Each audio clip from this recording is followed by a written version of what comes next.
Hi మావా bros. Bharatanatyam 2 Mohini ఆట్టం ఈ movie నెట్ఫ్లిక్స్లో తెలుగాడిలో కూడా స్ట్రీమింగ్ అవుతుంది. మలయాళంలో థియేటర్లోకి సైలెంట్గా వచ్చి కలెక్షన్స్తో వైలెంట్గా సెన్సేషన్ క్రియేట్ చేసిన మూవీ ఇది.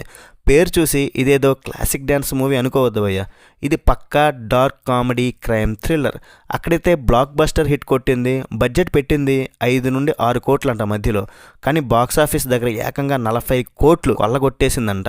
దీన్ని చూసే ముందు మాత్రం ఫస్ట్ పార్ట్ 2024లో వచ్చిన ఆ భరతనాట్యం చూడాలా అంటే మాత్రం ఫస్ట్ పార్ట్ 2024లో వచ్చింది. అది పక్కా ఫ్యామిలీ డ్రామా. థియేటర్లలో పెద్దగా ఆడలేకపోయినా సరే ఓటీటీలో 100 మిలియన్ వ్యూస్తో కుమ్మేసింది.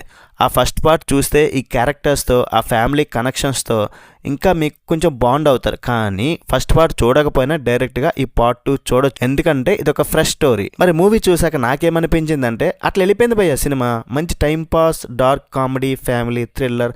ఒకసారి అయితే డెఫినెట్లీ వాచ్ చేయొచ్చు.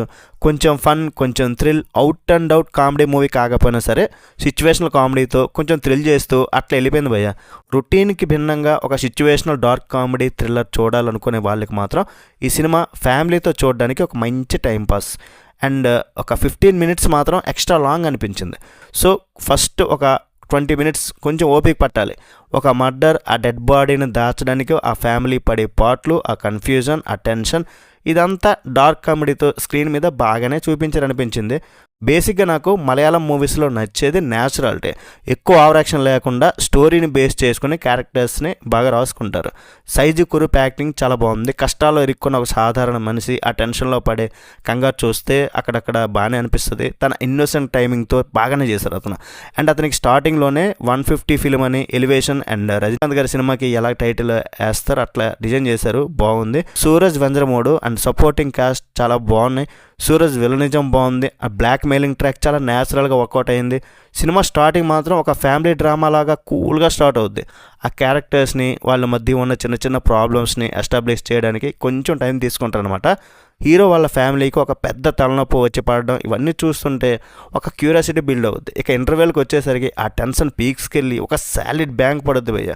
కానీ సెకండ్ హాఫ్లో ఇచ్చిన ట్రీట్మెంట్ మాత్రం వేరే లెవెల్ అనమాట. ఒక క్రేజీ ఇన్సిడెంట్ తర్వాత ఆ ప్రాబ్లమ్ని సాల్వ్ చేయడానికి, ఎవరికి దొరకకుండా మేనేజ్ చేయడానికి వాళ్ళు పడే కంగారు, చేసే ప్లాన్స్, వేసే ప్లాన్స్ అవన్నీ బాగున్నాయి. క్లైమాక్స్ వరకు ఆ టెన్షన్ అట్లానే మెయింటైన్ చేస్తూ ల్యాగ్ లేకుండా ఒక పర్ఫెక్ట్ ఎండింగ్ ఇచ్చారని అనిపించింది. మైనస్లు మాత్రం ఇదొక dark comedy crime thriller. Logics అనేవి మీరైతే అసలు వదిలేయాలంతే. అంత పెద్ద ప్రాబ్లంలో ఇరుక్కుని కూడా వీళ్ళు పోలీసులు కళ్ళు కప్పి అంత ఈజీగా ఎలా మేనేజ్ చేస్తున్నారు అని బుర్రపాటు చేసుకుంటే మాత్రం ఈ సినిమా చూడలేరు. జస్ట్ వాళ్ళ కన్ఫ్యూజన్ని, ఆ కామెడీని మాత్రమే ఎంజాయ్ చేయాలి. సెకండ్ హాఫ్లో ఆ ప్రాబ్లమ్ని కవర్ చేయడానికి వీళ్ళు వేసే ప్లాన్స్ అన్నీ బాగానే వర్కౌట్ అయినా సరే మధ్యలో 1-2 చోట్ల ఏంట్రా ఇక్కడెక్కడే తిరుగుతున్నారు అన్నట్లు కొంచెం సాగదీసిన ఫీలింగ్ అయితే వస్తుంది. తక్కువ బడ్జెట్ సినిమా అయినా సరే production values and technical values కూడా చాలా బాగున్నాయి.